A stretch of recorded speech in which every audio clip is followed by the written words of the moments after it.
राहुल गांधी देश विरोधी टूलकिट का हिस्सा। जनता द्वारा बार बार नकार दिए जाने के बाद अब राहुल गांधी इस देश विरोधी टूलकिट का परमानेंट हिस्सा बने। पाकिस्तान और कांग्रेस की भाषा एक जैसी। आखिर क्यों पाकिस्तान और कांग्रेस की भाषा एक जैसी है?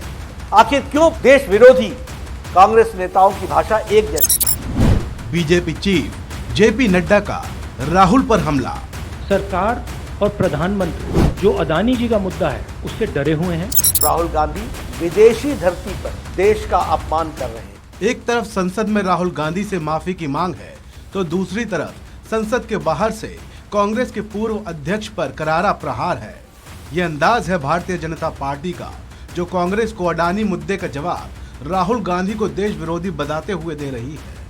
बीजेपी अध्यक्ष जेपी नड्डा ने कांग्रेस के पूर्व अध्यक्ष और सांसद राहुल गांधी पर जमकर निशाना साधा है। लंदन में दिए गए कथित देश विरोधी बयान को लेकर उन्होंने साफ किया कि राहुल गांधी को देश और संसद से माफी मांगनी ही होगी। मजबूत भारत, सशक्त लोकतंत्र और निर्णायक सरकार से भी भारत विरोधी लोगों को हमेशा दिक्कत और तकलीफ रही है। दुर्भाग्य की बात यह है कि इन देश विरोधी गतिविधियों में देश की सबसे पुरानी पार्टी कांग्रेस पार्टी भी अब शामिल हो गई है। जनता द्वारा बार बार नकार दिए जाने के बाद अब राहुल गांधी इस देश विरोधी टूलकिट का परमानेंट हिस्सा बन गए हैं।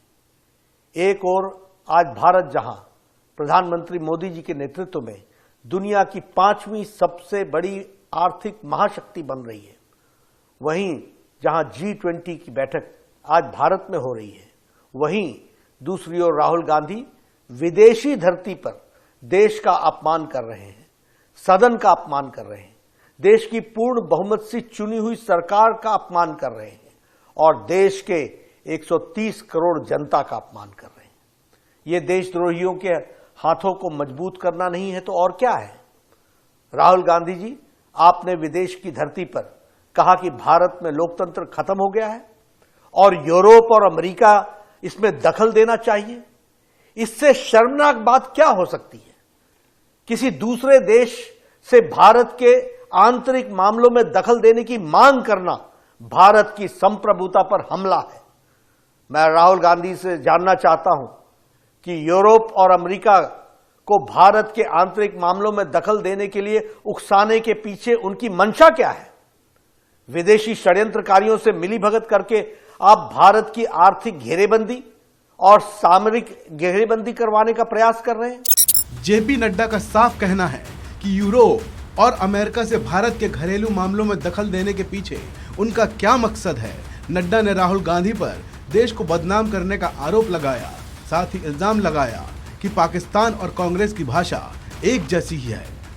कहा जाता है कि ताली एक हाथ से नहीं बजती है, मगर मुझे ऐसा लगता है कि यह एक हाथ तो 7 समुद्र पार और दूसरा यहां के दोनों मिलकर के ऐसी ताली बजाते हैं, अपने देश को भी बदनाम कर रहे हैं। और मुझे इसमें कोई संकोच नहीं होता कि आखिर भारत विरोधी जॉर्ज सोरस और राहुल गांधी की भाषा एक जैसी क्यों है? आखिर क्यों पाकिस्तान और कांग्रेस की भाषा एक जैसी है? आखिर क्यों देश विरोधी कांग्रेस नेताओं की भाषा एक जैसी है? सुना आपने, कांग्रेस और पाकिस्तान की भाषा एक जैसी है, देश को बदनाम किया जा रहा है। ये कहना है बीजेपी चीफ जेपी नड्डा का। ये आरोप शायद राहुल गांधी के पास भी पहुंचा, लेकिन इस आरोप पर राहुल गांधी ने कोई जवाब देने के बजाय चुप्पी साध लेना ही ठीक समझा। संसद में वो चुपचाप ही सवाल का जवाब दिए बिना निकल गए। राहुल गांधी जी, जेपी नड्डा जी ने आपके बारे में बोला है कि आप एंटी नेशनल हैं। राहुल गांधी जी,